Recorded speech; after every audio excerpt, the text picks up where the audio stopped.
ದೀಪದ ರಹಸ್ಯ ನಿಮಗೆ ಗೊತ್ತಾ? ಯುಗಾದಿ ಹಬ್ಬದ ದಿನ ಯಾಕೆ ಈ ದೀಪ ಹಚ್ಚಬೇಕು? ಈ ದೀಪ ಹಚ್ಚಿದ್ರೆ ನಮಗೆ ಏನು ಲಾಭ? ಯಾಕೆ ಇವತ್ತಿನ ದಿನನೇ ಈ ದೀಪ ಹಚ್ಚಬೇಕು? ಈ ಡೌಟ್ ಎಲ್ಲರಿಗೂ ಇರುತ್ತಲ್ವಾ? ಈ ಡೌಟು ನಿಮಗೆಲ್ಲರಿಗೂ ಕೂಡ ಇವತ್ತಿನ ವಿಡಿಯೋದಲ್ಲಿ ಕ್ಲಿಯರ್ ಮಾಡ್ತಾ ಇದ್ದೀನಿ. ಹಾಗೆ ಈ ದೀಪ ಹಚ್ಚಿದ್ರೆ ನಮಗೆ ಎಷ್ಟು ಲಾಭ ಇದೆ, ಏನೆಲ್ಲ ನಮಗೆ ಪ್ರಯೋಜನಗಳಾಗುತ್ತೆ ಅಂತ ಇವತ್ತಿನ ವಿಡಿಯೋದಲ್ಲಿ ತಿಳಿಸ್ಕೊಡ್ತಾ ಇದ್ದೀನಿ. ಹಿರಿಯರ ಮಾತಿನ ಪ್ರಕಾರ, ಅವರು ಹಿರಿಯರು ಹಿಂದಕ್ಕಿನಿಂದ ಮಾಡ್ಕೊಂಡಿರೋ ಪದ್ಧತಿ ಪ್ರಕಾರ ಈ ಒಂದು ವಿಡಿಯೋನ ನಿಮಗೆ ತಿಳಿಸ್ಕೊಡ್ತಾ ಇದ್ದೀನಿ. ಪೂರ್ತಿಯಾಗಿ ನೋಡಿ, ಯಾಕಂದರೆ ಒಬ್ಬೊಬ್ಬರು ಅರ್ಧ ನೋಡಿ ಅದನ್ನು ಮುಂದೆ ಹೇಳಿರೋದನ್ನ ಅಲ್ಲೇ ಮರೆತು ಏನು ಮಾಡ್ತಾರೆ, ಮತ್ತೆ ಇದು ಏನು ಅಂತ ಕೇಳ್ತಿರ್ತೀರ. ಹಾಗಾಗಿ ಹೇಳ್ತಾ ಇದ್ದೀನಿ, ಪೂರ್ತಿಯಾಗಿ ವಿಡಿಯೋದಲ್ಲಿ ಎಲ್ಲ ವಿವರಣೆಯನ್ನು ಕೊಟ್ಟಿರ್ತೀನಿ. ಯಾವುದಾದ್ರೂ ನಿಮಗೆ ಡೌಟ್ ಇದ್ದರೆ ಖಂಡಿತ ಕಮೆಂಟ್ ಮಾಡಿ ಕೇಳ್ಬೋದು. ಮತ್ತು ಪೂರ್ತಿ ವಿಡಿಯೋ ನೋಡಿದ್ರೆ ತುಂಬ ಚೆನ್ನಾಗಿ ನಿಮಗೆ ಎಲ್ಲವನ್ನೂ ಕೂಡ ಅರ್ಥ ಆಗುತ್ತೆ ಅಂತ. ಇವತ್ತು ಈ ವಿಡಿಯೋನ ಶುರು ಮಾಡೋಣ. ನಮಸ್ಕಾರ, ವೆಲ್ಕಮ್ ಟು ತೋಜಾ ಬ್ಲಾಗ್ ಚಾನಲ್. ಎಲ್ಲರೂ ಹಿಂಗಿದ್ದೀರಾ? ಚೆನ್ನಾಗಿದ್ದೀರಾ ಅನ್ಕೊಂಡು ನಾನು ಕೂಡ ಸೂಪರ್ ಆಗಿದ್ದೀನಿ ನೋಡ್ರಿ. ಇವತ್ತು ಈ ದೀಪದ ಬಗ್ಗೆ ನಾನು ನಿಮಗೆ ತಿಳಿಸ್ಕೊಡ್ತಾ ಇದ್ದೀನಿ. ಯಾಕಂದರೆ ಇದು ಹಿಂದಕ್ಕಿನಿಂದ ಬಂದಿರುವಂಥ ಒಂದು ಪದ್ಧತಿ. ಕೆಲವೊಬ್ಬರು ಮನೆಯಲ್ಲಿ ಮಾಡಿರ್ತಾರೆ, ಕೆಲವೊಬ್ಬರ ಮನೆಯಲ್ಲಿ ಮಾಡಲ್ಲ ಅಲ್ವಾ? ನಾವು ಚಿಕ್ಕವರಿದ್ದಾಗ ನನ್ನ ತವರ ಮನೆಯಲ್ಲಿ ಮಾಡ್ತಾ ಇರಲಿಲ್ಲ. ನಾನು ಇವಾಗ ಪ್ರತಿಯೊಂದು ತಿಳ್ಕೊಂಡು ನಾನು ಎಲ್ಲವನ್ನು ಕೂಡ ಮಾಡ್ತಾ ಇದ್ದೀನಿ. ನನಗೆ ಅದರ ಪ್ರಕಾರ ನನಗೆ ಎಲ್ಲವನ್ನು ಒಳ್ಳೆಯದೇ ಆಗ್ತಾ ಇದೆ. ಹಾಗಾಗಿ ಇದ್ರ ಜೊತೆಗೆ ನಿಮಗೂ ಕೂಡ ನಾನು ತಿಳಿಸ್ಕೊಡೋಣ ಅಂತ ಈ ವಿಡಿಯೋನ ಮಾಡ್ತಾ ಇದ್ದೀನಿ. ನಾನು ನಿನ್ನೆ ಅಮಾವಾಸ್ಯೆ ಇರೋದ್ರಿಂದ ಈ ದೀಪವನ್ನು ತರಿಸಿ ನಿನ್ನೆ ಸಾಯಂಕಾಲ ನಾನು ಬೆಳಿಗ್ಗೆ ಸಾಯಂಕಾಲ 2 ಟೈಮನ್ನು ಪೂಜೆಗಳನ್ನ ಮಾಡ್ಕೊಂಡಿದ್ದೀನಿ. ಹಾಗೆ ನಿಮಗೆ ತಿಳಿಸ್ಕೊಡ್ಬೇಕಾಗಿತ್ತು ನಿನ್ನೆನೆ, ಆದರೆ ಬೇರೆ ವಿಡಿಯೋ ಹಾಕಿದ್ರಿಂದ ಎಕ್ಕದ ಗಿಡದ ಪೂಜೆದ ವಿಡಿಯೋ ಹಾಕಿರೋದ್ರಿಂದ ಈ ವಿಡಿಯೋ ಹಿಂದೆ ಉಳಿತು. ಹಾಗಾಗಿ ಇವಾಗ ಹಾಕ್ತಾ ಇದ್ದೀನಿ. ಇವತ್ತು ನೀವು ಸಾಯಂಕಾಲ ಎಲ್ಲರೂ ಕೂಡ ಈ ಪೂಜೆಯನ್ನು ಮಾಡ್ಕೋಬೋದು, ನಂಬಿಕೆ ಇರೋರು. ಹಾಗಾಗಿ ಇವತ್ತಿನ ವಿಡಿಯೋದಲ್ಲಿ ಇದನ್ನೆಲ್ಲವೂ ತಿಳಿಸ್ಕೊಡ್ತಾ ಇದ್ದೀನಿ. ಈ 2 ಮಣ್ಣಿನ ದೀಪವನ್ನು ನೀವು ತರಬೇಕಾಗುತ್ತೆ. ಹೊಸದಾಗಿ ಹಳೇದ್ರಲ್ಲಿ ಮಾಡೋಕ್ಕೆ ಹೋಗಬೇಡಿ. ಮನೇಲಿದೆ ಅದರಲ್ಲೇ ಮಾಡೋಣ ಅಂತ ಆ ರೀತಿ ಮಾಡೋಕ್ಕೆ ಹೋಗಬೇಡಿ. 2 ದೀಪ ತರೋದ್ರಿಂದ ಏನೂ ನಷ್ಟ ಆಗಲ್ಲ. ಹಾಗೆ ಮತ್ತೆ ಇದ್ರ ಜೊತೆಗೆ ತುಪ್ಪನೂ ಬೇಕಾಗುತ್ತೆ. ತುಪ್ಪ ಇವತ್ತೊಂದು ದಿವಸ ನಾವು ತುಪ್ಪ ಹಾಕಿ ದೀಪ ಹಚ್ಚೋದ್ರಿಂದ ಏನೂ ನಷ್ಟ ಇಲ್ಲ. ಯಾಕಂದರೆ ಭಗವಂತನಿಗೆ ಭಕ್ತಿಯಿಂದ ಇದು ಒಂದು ದಿವಸ ನಾವು ಪೂಜೆಯನ್ನು ಮಾಡಿ ಒಂದು ದೀಪ ಹಚ್ಚೋದ್ರಿಂದ ನಮಗೆ ಎಲ್ಲವನ್ನೂ ಒಳ್ಳೇದೇ ಮಾಡ್ತಾನೆ. ನಾವು 1 ರೂಪಾಯಿ ಖರ್ಚು ಮಾಡೋದ್ರಿಂದ ಭಗವಂತ ನಮಗೆ 10 ರೂಪಾಯಿ ಕೊಡ್ತಾನೆ ಅಂತಾನೆ ನಂಬಿಕೆ ಇಟ್ಕೊಂಡು ಮಾಡಿದ್ರೆ ಖಂಡಿತ ಭಗವಂತ ನಮಗೆ ಕೊಡ್ತಾನೆ. ಅದು ಒಳ್ಳೆ ಮನಸ್ಸಿನಿಂದ, ಒಳ್ಳೆ ಕರ್ಮನೇ ಆಗಿರಬೇಕು. ನಾವು ಕೆಟ್ಟ ಮನಸ್ಸಿನಿಂದ ಇನ್ನೊಬ್ರಿಗೆ ಹಾಳಾಗಲಿ ಅಂತ ಮಾಡಿದ್ರೆ ಖಂಡಿತ ಯಾವುದೇ ಕಾಲಕ್ಕೂ ಅವ್ರಿಗೆ ಹಾಳಾಗುತ್ತೋ ಬಿಡುತ್ತೋ ಗೊತ್ತಿಲ್ಲ, ನಮಗಂತೂ ಖಂಡಿತ ಹಾಳಾಗುತ್ತೆ. ಹಾಗಾಗಿ ಹೇಳ್ತಾ ಇದ್ದೀನಿ, ನಾವು ಒಳ್ಳೆ ಮನಸ್ಸಿಂದ ನಮ್ಮ ಜೀವನಕ್ಕೆ ನಮ್ಗೆ ಒಳ್ಳೇದಾಗಲಿ ಅಂತ ಕೇಳ್ತಾ ಈ ಪೂಜೆನ ಮಾಡ್ಕೊಳ್ಳೋಣ. ಇಲ್ಲಿ ನಾನು 2 ಅಣತೆ ತೊಗೊಂಡಿದ್ದೀನಲ್ಲ, ಅದಕ್ಕೆ ನೋಡಿ ತುಪ್ಪ ಹಾಕಿ ಈ ರೀತಿ ಬತ್ತಿ ಮಾಡಿ ಹಾಕ್ಕೊಂಡಿದ್ದೀನಿ. ಅದಕ್ಕೆ ಹಾಗೆ ಇಲ್ಲಿ ಕುಂಕುಮ ಅರಿಶಿನ ಕೂಡ ಇಟ್ಕೋಬೇಕಾಗತ್ತೆ. ನಿಮ್ಮ ಮನಸ್ಸಲ್ಲಿ ಏನೋ ಒಂದು ಆಸೆ ಇರುತ್ತೆ ನೋಡಿ, ನಿಮಗೆ ಯಾವುದೋ ಒಂದು ಕೊರತೆ ಇರುತ್ತೆ ಜೀವನದಲ್ಲಿ, ಸಾಕನ್ನಷ್ಟೊಂದು ಕಷ್ಟಗಳಿರುತ್ತೆ.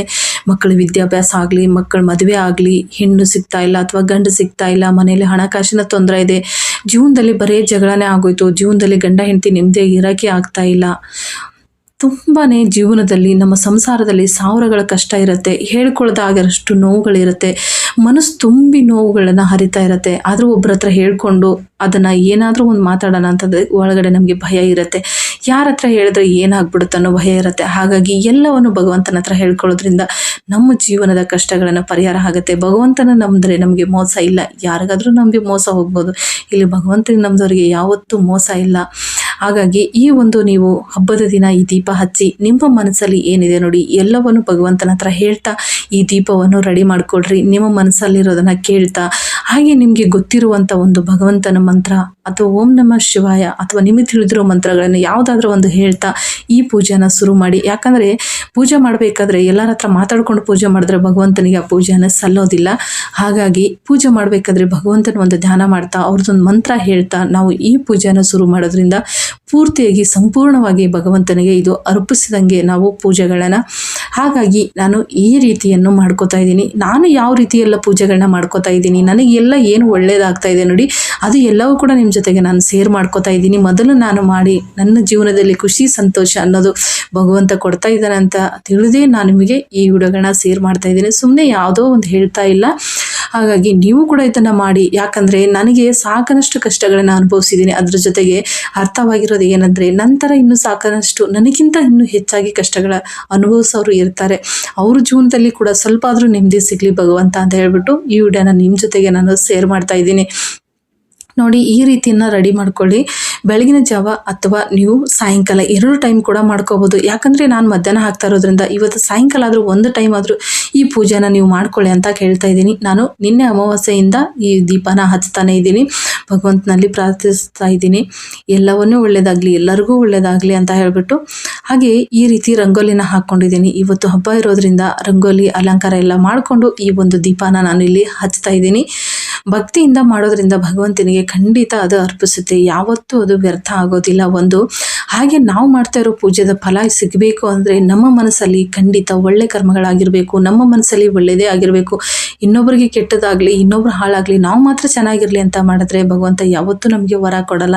ಹಾಗಾಗಿ ನಮ್ಮ ಮನಸ್ಸಲ್ಲಿ ಒಳ್ಳೆ ಒಂದು ಮಾತನ್ನ ಇಟ್ಕೊಂಡು ಒಳ್ಳೆ ಮನಸ್ಸಿಂದ ಭಗವಂತಿಗೆ ಒಂದು ದೀಪ ಹಚ್ಚೋದ್ರಿಂದ ಖಂಡಿತ ನಮಗೆ ನಮ್ಮ ಜೀವನದಲ್ಲಿ ಎಲ್ಲವನ್ನೂ ಕೂಡ ಒಳ್ಳೆಯದಾಗ್ತಾ ಬರುತ್ತೆ.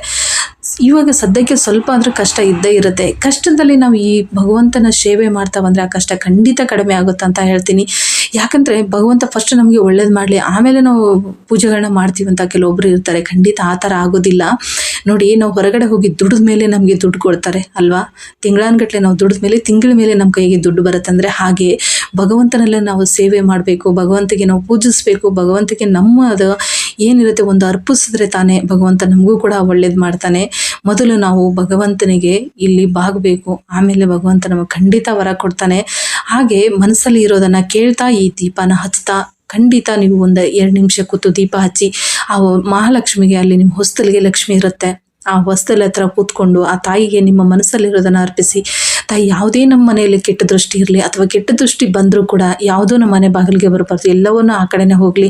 ನಮ್ಮ ಮನೆಯಲ್ಲಿ ಇರುವಂಥ ಕಷ್ಟ ನಷ್ಟಗಳು ಅಥವಾ ಈ ತೊಂದರೆ ತಾಪತ್ರಗಳು, ಜಗಳ, ಮಕ್ಕಳ ವಿದ್ಯಾಭ್ಯಾಸದು, ಮಕ್ಕಳಿಗೆ ಹುಡುಗ ಸಿಗ್ತಲ್ಲ ಅಥವಾ ಹುಡುಗಿ ಸಿಗ್ತಲ್ಲ, ಈ ಒಂದು ತೊಂದರೆಗಳನ್ನು ಪ್ರತಿಯೊಂದು ನೀವು ಭಗವಂತಗೆ ಆ ತಾಯಿಗೆ ಅರ್ಪಿಸ್ತಾ ನೀವು ಈ ದೀಪನ ಹಚ್ಚಿ ಆ ತಾಯಿ ಮುಂದೆ ಕೂತ್ಕೊಂಡು ಒಂದು 5 ನಿಮಿಷ ನೀವು ಭಕ್ತಿಯಿಂದ ಕೈ ಮುಗಿದು ಕೇಳ್ಕೊಳ್ಳಿ. ಖಂಡಿತ ದೇವರು ನಿಮಗೆ ಖಂಡಿತ ಒಳ್ಳೇದು ಮಾಡ್ತಾರೆ.